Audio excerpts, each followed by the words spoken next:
Hello everyone and welcome back to Math Bold Master. আৰম্ভ কৰোঁ আমাৰ আজিৰ সেশনটো। তো class 7 or chapter number 4 simple equations আমি lesson number 3 কৰি আছিলোঁ য'ত আমি two step equations আমি solve কৰিলোঁ তাতে transposing কি হয় হেতু শিকিলোঁ। তো এই দুটা টপিকৰ ওপৰতে আমি আজি কৰিম এটা practice session. So let us begin. Question number 1. Solve for n. So ইয়াতে দিয়া হৈছে আমাক 24 equals to 3 multiplied to n minus 5. তো ইয়াতে আমাক উলিয়াব দিছে n ৰ ভ্যালুটো। তো এটো আমি কেনেকৈ কৰিম? তো ইয়াতে আমি স্টেপ বাই স্টেপ কৰিব লাগিব। বহুত ইম্পৰ্টেন্ট হয়। So 24 equals to 3 n minus 5. Okay, এতিয়া প্ৰবলেমটো কি হৈছে ইয়াতে আমাৰ যোনটো ভেৰিয়েবল আছে হেতু হৈছে ভেৰিয়েবল হৈছে n। n ৰ পৰা আমি 5 মাইনাস কৰিছো আৰু যোনটো আনসাৰ আছে n minus 5 সেই গুটিটোৰ লগতে আমি 3 মাল্টিপ্লাই কৰি দিছো।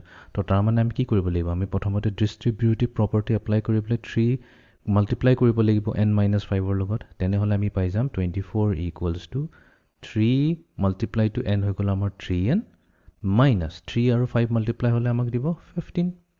ওকে, নেক্সট স্টেপত আমি কি কৰিম? এই minus 15 টো আমি এটো সাইডে ট্ৰান্সপোজ কৰি দিম। তো এফালে হৈ যাব আমাৰ 24 plus 15 because minus 15 যদি ট্ৰান্সপোজ কৰি আছো তেনেহলে তো ইকুৱেল সাইডৰ ইটো ফালে গৈ পেলে plus 15 হৈ যাব equals to 3n। এটা 24 plus 15 হৈ যাব আমাৰ 39 equals to 3n। তো আমাৰ তাত থাকি এতিয়া আমাৰ তাত আছে 3n। তো 3n গুছাবৰ কাৰণে আমি কি কৰিম? 3 ৰে ডিভাইড কৰিম। তো এইফালে যদি ডিভাইড কৰিছো তেনেহলে লেফট হ্যান্ড সাইডতো ডিভাইড কৰিব লাগিব। তো 39 divided by 3 হৈ যাব আমাৰ 13। এফালে 3 আৰু 3 গুছি গ'ল, থাকি গ'ল আমাৰ n। তো তাৰ মানে আমি ফাইনাল আনসাৰ পাইছো n equals to 13। তো এইটোৱে হৈ যাব আমাৰ আনসাৰ। তো ইয়াতে আমি n equals to 13 টাইপ কৰি চেক কৰি লম। নেক্সট কোৱেশ্চন, -4 মাল্টিপ্লাই হৈছে w plus 1 লগত equals to -24। তো আমাক দিয়া গৈছে -4 multiplied to w plus 1 equals to -24। এতিয়া আমি কি কৰিম? প্ৰথমতে -4ক মাল্টিপ্লাই কৰি লম w আৰু 1 ৰ লগত। তো -4 আৰু w মাল্টিপ্লাই হলে দিব আমাৰ -4w আৰু ফালে আছে -4 multiply to +1। তো -4 into +1 হৈ যাব আমাৰ -4 equals to -24। ফালে আছে আমাৰ -4w equals to এতিয়া আমি কি কৰিম? এই -4 টো ট্ৰান্সপোজ কৰি দিম। তো আমি পাম -24 plus 4। তো আমাৰ তাত আছে -4w equals to so এটা -24 আছে plus 4। তো আমি নরমালি কি কৰিম? 24 - 4 কৰি লম। বিকজ এটা প্লাস আৰু এটা মাইনাস থাকিলে আমি জেনাৰেলি কি কৰোঁ? মাইনাস কৰোঁ। তো 24 পৰা 4 মাইনাস কৰিলে আমি পাই যাম 20। বাট আমাৰ 20 লিখিলে নহ'ব, আমি চাব লাগিব কোনটো ডাঙৰ হয়, 24 ডাঙৰ হয় নে 4 ডাঙৰ হয়। যেহেতু ইয়াতে 24 ডাঙৰ হয় তো আমি চাব লাগিব 24 ৰ সন্মুখত থকা সাইনটো কি হয়, মাইনাস হয়। তো তেনেহলে আমাৰ ফাইনেল আনসাৰটো মাইনাস আহিব। এতিয়া আমি এটা কাম কৰিম, ইয়াতো মাইনাস আছে ইয়াতো মাইনাস আছে। আমি কি কৰিব পাৰো? দুই ফালৰ পৰা যেহেতু both sides মাইনাস আছে আমি মাইনাসটো ক্যান্সেল কৰি দিব পাৰো। ক্যান্সেল কৰিলে আমি পাম 4w equals to হৈ যাব আমাৰ 20। এতিয়া আমাৰ কৰিব লাগিব 4 এৰে ডিভাইড both sides। তো এটা দেখুন মই ফ্ৰেশ কৰি লওঁ। তো 4w equals to 20 আছে। তো আমি both sides 4 এৰে ডিভাইড কৰি দিম। তো 4 আৰু 4 গুছি গ'ল, w থাকিলে 20 ক ডিভাইড বাই 4 কৰিলে আমি পাম 5। তো তাৰমানে আমাৰ w ভ্যালু আহিব equals to 5। Okay, next question. 3 equals to g divided by -4 আৰু আছে -5। Okay, তো আমি এটো লিখি লওঁ 3 equals to এতিয়া এই মাইনাসটো আমি এনেকৈ কৰি লিখো -g/4।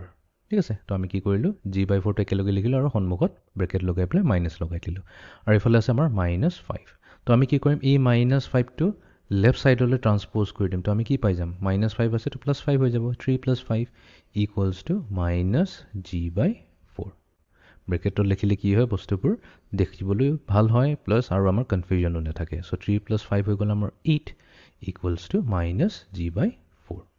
এতিয়া আমি কি কৰিব লাগে? এই 4 টোক গুছাব লাগিব g/4। তো আমি ট্ৰিকটো এইটো আছিল, যদি যদি 4 এৰে ডিভাইড হৈছে তাহলে আমি কি কৰিব লাগিব? both sides 4 এৰে মাল্টিপ্লাই কৰিব লাগিব।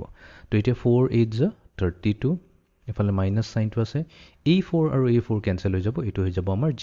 তো আমি পাইছো -g equals to 32। মই কি কৰিলো? জাস্ট -g টো এফাললৈ লৈ আহিলো লেফট সাইডলৈ, 32 টো 32 লৈ আহিলোঁ ৰাইট ছাইডলৈ বাট আমাকতো জিহে ওলাব দিছে আমাকতো মাইনাছ জি ওলাব দিয়া নাই তো আমি কি কৰিম এই মাইনাছটো গুচাবৰ কাৰণে আমি -1এৰে মাল্টিপ্লাই কৰিব লাগিব মাইনাছ জি তেতিয়াহে এইটো পজিটিভ হৈ যাব বিকজ মাইনাছ আৰু মাইনাছ মাল্টিপ্লাই হ'লে পজিটিভ হৈ যায় বাট আমি জিটো জিয়ে ৰাখিব লাগিব সেইকাৰণে আমি 1 ইউজ কৰিছোঁ ইয়াতে বাট যদি আমি লেফ্ট হেণ্ড ছাইডে মাল্টিপ্লাই কৰিছোঁ -1এৰে তেনেহ'লেতো ৰাইট হেণ্ড ছাইডৰ 32কো মাল্টিপ্লাই কৰিব লাগিব -1এৰে তো এতিয়া এই -1 ইনটু মাইনাছ জি দিব আমাক প্লাছ জি -1 ইনটু 32 আমাক দিব -32 তো তাৰমানে আমাৰ জিৰ ভেলু আহিব -32 okay next question 41 equals to 12d minus 7 very simple 41 equals to 12d minus 7 তো আমি কি কৰিম এই -7 টো ট্ৰান্সপোজ কৰি দিম লেফট সাইডলৈ তো +7 হৈ যাব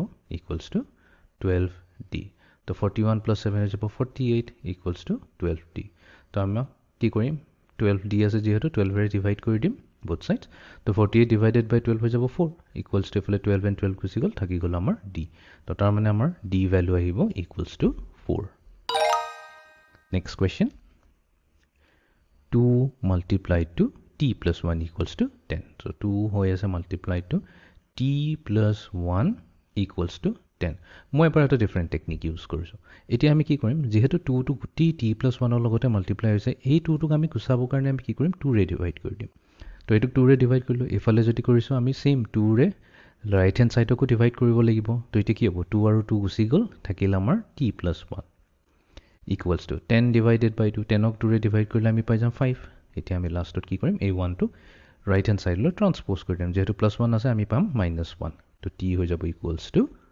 4 তো আমাৰ আহি গ'ল t equals to 4 okay next question 9 into p minus 4 equals to -18 same technique to use kuru to 9 gutte p minus 4 logot multiply hoise to ami ki korim 9 ere divide kori dim left hand side jodi koriso to right hand side to koriboi lagibo to -18 ko ami divide kori dim 9 ere to ite a9 aru a9 gusi gol ase tar pisot ami amar ta thakibo p minus 4 because 9 aru 9 gusi jo amani ate 1 ase 1 logot multiply hoise p minus 4 equals to -18 ক 9 ৰে divide কৰিলে আমি পাই যাম 2 তো তাৰ মানে আমাৰ তাত থাকিব p equals to a minus 4 এফালে গুচি গলে কি হ'ব +4 2 তো তাৰ মানে আমি 4 ৰ পৰা 2 মাইনাস কৰিছো তো p ৰ ভ্যালু হৈ যাব equals to 2 তো p equals to 2 চেক কৰি লওঁ ওকে এতিয়া আমি যাম ফাইনাল কোৱেশ্চনটো লৈ h by 6 minus 1 equals to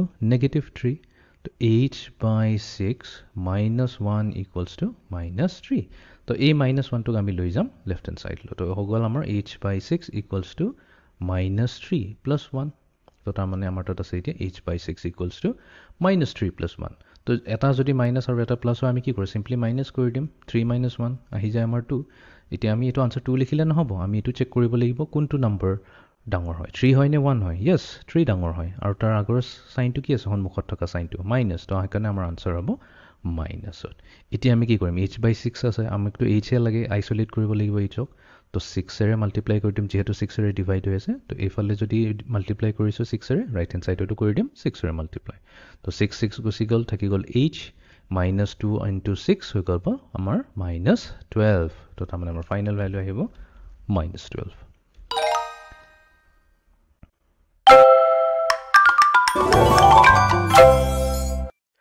তো এইটো আছিল আমাৰ আজিৰ প্ৰেক্টিস সেশনটো যত আমি টু স্টেপ ইকুৱেশনবোৰ সলভ কৰিবলৈ শিকিলো so see you in the next session thank U